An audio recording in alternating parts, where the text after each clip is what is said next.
Hello दोस्तों, कैसे हो आप सभी। उम्मीद करती हूँ आप सभी बहुत अच्छे होंगे। तो दोस्तों, आज है 15 मार्च और दिन है शुक्रवार और आप सभी का मेरे यूट्यूब चैनल पे बहुत बहुत स्वागत है। तो यहाँ पर अभी मैं चना को धो रही हूँ और चना कल रात को ही मैंने ये काबुली चना को भिगो के रख दिया था और ये कल रात भर भीगा है और अभी मैं ये दूसरे दिन शाम को ही यहाँ पर अभी मैं बना रही हूँ। तो इसको अभी मैं धो के अच्छे से और इसमें मैं थोड़ा सा ही मीठा सोडा डाल के और बस चढ़ा देती हूँ गैस पर। तो इस पर ना 2-3 सीटी ही लगती हैं तो ये अच्छे से पक जाता है। अगर हम जैसे कि मीठा सोडा नहीं डालते हैं अगर, तो फिर इसको ना बहुत ज़्यादा पकाना पड़ता है, बहुत ज़्यादा सीटियाँ लगानी पड़ती हैं इसमें। तो मैं थोड़ा सा मीठा सोडा ज़रूर डाल देती हूँ तो जल्दी ही पक जाता है ये, और ये बहुत जल्दी अच्छे से पक जाता है, एकदम दबने सा लगता है। और फिर इसी कुकर को मैं अच्छे से साफ़ करके फिर और इसी में भी चढ़ा देती हूँ आलू, और आलू भी साथ में चढ़ा देती हूँ तो आलू भी पक जाती है। ये आलू तो छोटी छोटी जो रहती है ना, जो हमारी बाड़ी की आलू निकाले थे हम लोग, तो ये वही आलू हैं और ये बहुत ज़्यादा छोटी छोटी आलू हैं। तो हम इनको ना ऐसे ही उबाल के ही यूज़ करते हैं, क्योंकि इनको तो छील के सब्जियां बना नहीं सकते हैं, जैसे बहुत ज़्यादा छोटी हैं तो ये बनती भी नहीं है। तो हम लोग बस जब भी सब्जियां बनाना होता है तो ऐसे उबाल कर ही बना लेते हैं। इन्हीं आलूओं को अच्छे से उबाल ली हूँ और ये एक सीटी पे ही पक जाती हैं, क्योंकि अगर इनको बहुत ज़्यादा सीटी लगाओ तो ये छोटी छोटी आलू हैं, मतलब जल्दी भी पक जाती हैं और फिर ख़राब हो जाती हैं। बहुत ज़्यादा सीटी लगा दो, जैसे 1-2 ऐसे करके। तो मैं इनको 2 सीटी नहीं लगाती, बस 1 ही सीटी लगाती हूँ। और उसके बाद फिर मैं किचन में आ गई तो मैं यहाँ पे प्याज कट कर लेती हूँ। और प्याज मैं ऐसे ही 2-3 प्याज लेती हूँ बड़ी बड़ी साइज़ की, क्योंकि ज़्यादा ही काट लेती हूँ तो ठीक रहता, बच भी जाएंगे तो कोई दिक्कत नहीं है। और जो आलूओं को मैंने छील के रखा हुआ है तो उन्हीं आलूओं को ऐसे मैसर में मैं मैश कर लेती हूँ और फिर काट लेती हूँ टमाटर। तो टमाटर को भी मैं ऐसे ही चॉपर से ऐसे चॉप कर लेती हूँ, ताकि इसमें छोटा छोटा ऐसे हो जाता है तो ठीक रहता है।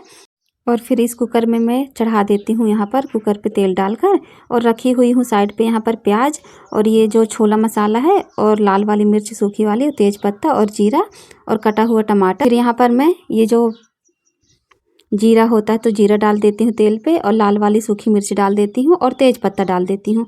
और बस इतना ही डाल के अभी मैं यहाँ पे चला लेती हूँ।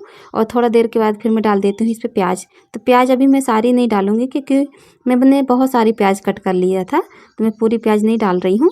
और जब ये प्याज अच्छे से भुन जाती है, अच्छे से सुनहली हो जाती है, तो उसके बाद फिर मैं यहाँ पर जो टमाटर कट के रखी हुई थी तो वही टमाटर को मैं ऐसे यहाँ पे डाल देती हूँ। और फिर टमाटर जब अच्छे से भुन जाता है तो मैं डालती हूँ 2 चम्मच धनिया पाउडर और 2 चम्मच लाल वाली सूखी वाली मिर्ची का पाउडर और हल्दी पाउडर, और ये छोला मसाला जो रखा हुआ था वही मैं यहाँ पे डाल के अच्छे से चला देती हूँ। और जब ये अच्छे से पक जाता है मसाला, तो फिर इसमें मैं डालती हूँ ये चना जो मैंने उबाल के रखे हुए थे। तो ये चना को ऐसे मैं डाल के अच्छे से चला देती हूँ। और थोड़े से मैंने मैश किए हुए आलू भी डाल देती हूँ, क्योंकि इसको डालने के बाद ना अच्छा सा ग्रेवी अच्छे गाढ़ा हो जाता है और अच्छा भी लगता है। और फिर मैं नमक डाल के चला देती हूँ। और यहाँ पर जो भिंगा के रखी हुई थी मैं ये इमली, तो इमली को भी मैं अच्छे से यहाँ पे मसल कर और छान लेती हूँ चाय छन्नी से। और फिर मैं ऐसे डाल देती हूँ और फिर डाल देती हूँ इसमें पानी। और अच्छे से चलाने के बाद ये सब कुछ अच्छे से मिलाने के बाद यहाँ पर मैं ऐसे ढक्कन से ढक के रख देती हूँ, ताकि कुछ देर ऐसे ही ये पक जाए तो अच्छा लगने लगता है पकने के बाद। और फिर मैं साइड में कढ़ाई चढ़ा देती हूँ और कढ़ाई में मैं ये जो बीजी रखी होती है ना, तो ये भूंज लेती हूँ। और इसको भूनने के बाद फिर इसी कढ़ाई पे मैं ये जीरा डाल देती हूँ और प्याज डाल देती हूँ और इन दोनों को अच्छे से चला लेती हूँ। उसके बाद ये जो मैंने आलू का पाउडर बना के रखा था पोटैटो स्टार्च, तो वही मैं यहाँ पर 1-2 चम्मच ऐसे लेके और बस पानी में ऐसे घोल कर और डाल देती हूँ। ये जो बना के रखी हूँ गाढ़ा हो जाता है। और फिर ये जो मसाला यहाँ पे मैं डाल रही हूँ, तो मसाले पे मैं डाल रही हूँ धनिया पाउडर, हल्दी पाउडर और मिर्ची पाउडर। तो मिर्ची मैंने जो कूट के रखी हुई थी वो वाली मिर्ची यहाँ पे मैं डाल रही हूँ, पिसा हुआ मिर्ची का पाउडर नहीं डाल रही हूँ। और उसके बाद यहाँ पे बीजी भी मैं डाल देती हूँ जो मैंने तल के रखे हुए थे। और नमक डाल देती हूँ साथ में, जितना हमको चाहिए होता है नमक अपने हिसाब से, स्वाद के हिसाब से। तो यहाँ पर अभी मैं ये सब चीज़ों को डालने के बाद फिर ये जो आलू बचे हुए हैं तो ये आलूओं को भी अच्छे से मैं डाल देती हूँ और सारी चीज़ों को अच्छे से मैं मिक्स कर लेती हूँ।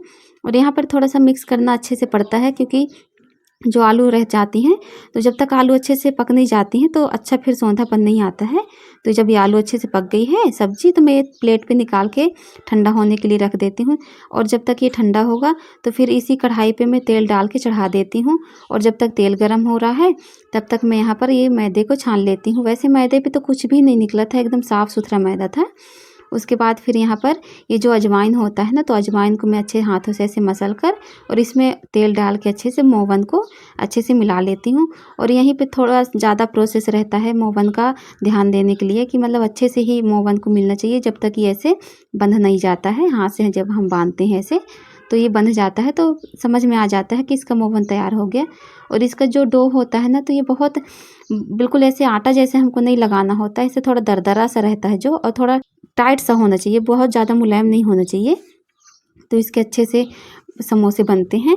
तो यहाँ पर मैं बना रही हूँ समोसे।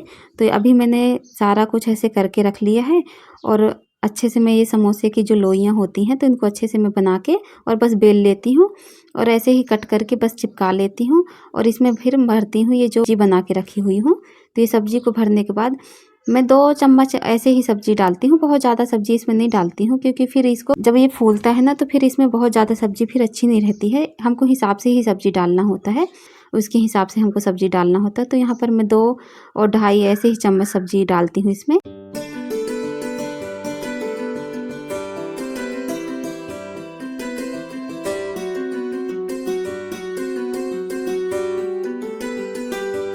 तो ऐसे करके फिर सारी जगह पे पानी लगा के साइड साइड पे और फिर मैं अच्छे से इसको चिपका लेती हूँ। तो इसको चिपकाने का रहता है कि एक साइड पे थोड़ा ज़्यादा ही मोड़ के हमको चिपकाना रहता है। तो यहाँ पर फिर मैं अच्छे से इसको ऐसे चिपका लेती हूँ और फिर सारी जितने समोसे बनते हैं ना, तो सारे समोसों को मैं ऐसे ही करके बना के रख लेती हूँ। सबसे ज़्यादा प्रोसेस यहीं पर रहता है कि हमको चिपकाना अच्छे से पड़ता है, ताकि समोसे का जो रहता है ना ये लोइयाँ, तो वो खुले ना तलते समय। तो ये अच्छे से बना के रखी हूँ तो चिपका के, और फिर देखिए यहाँ पे सारे समोसा मैं ऐसे ही बना लेती हूँ। और क्या है, समोसा का जो ये बैटर रहता है ना, तो ये बहुत ज़्यादा मतलब कि अच्छा रहता है। जैसे कि हमको इस हिसाब से इसको बनाना चाहिए कि इसमें मोवन की मात्रा अच्छी होती है, तो ये समोसे जो है अच्छे खस्ते से बनते हैं, बहुत ज़्यादा कुरकुरे ऐसे लगते हैं जैसे मार्केट में मिलते हैं, बिल्कुल वैसे ही बनते हैं।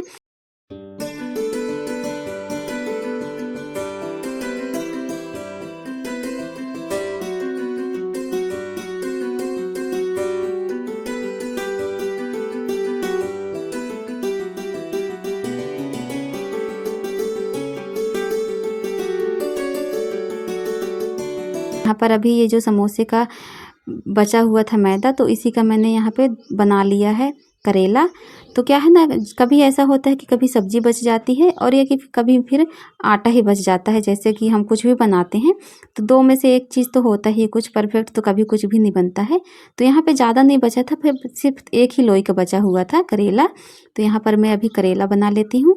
और फिर करेला जब बन जाता है तो ये जितने समोसे बना के रखे हुए हैं, तो ये सारे समोसों को फिर मैं धीमी आंच में से पका लेती हूँ। और बिल्कुल स्लो आँच में पकाना पड़ता है, क्योंकि एकदम खस्ता और कुरकुरे अगर समोसे चाहिए तो बिल्कुल धीरे धीरे आँच में ही पकाना पड़ता है। पूरा स्लो करके हमको गैस का जो फ्लेम होता है ना वो रखना पड़ता है। और ऐसे में ही हम सारे समोसों को तो मैं सारे समोसों को ऐसे ही पका लेती हूँ एकदम धीमी धीमी आँच पे। तो अभी मैं फोड़ के आपको दिखा रही हूँ, बहुत ज़्यादा खस्ता बने हुए हैं ये समोसे और बहुत ज़्यादा टेस्टी लग रहे हैं। अभी यहाँ पर जो सब्जी बना के रखी हुई हूँ मैं छोले की, तो वही मैं यहाँ पे अभी डाल देती हूँ। उसके बाद जो ये करेला मैंने बना के रखा हुआ है, तो करेला भी मैं ऐसे तोड़ के और सारी प्लेट में ऐसे मैं मिला देती हूँ अच्छे से। और फिर इसमें 2 चम्मच ऐसे 1 चम्मच 2 चम्मच मैं दही डाल देती हूँ, ताकि थोड़ा सा इसमें टेस्ट जो होता है ना तो अच्छा आता है, जैसे कि हमको मार्केट में मिलता है। बस ऐसे ही मैं सिर्फ मार्केट के हिसाब से ही बना रही हूँ, क्योंकि बच्चों को बहुत ज़्यादा मन था ये जो छोला चाट होता है तो वो खाने का।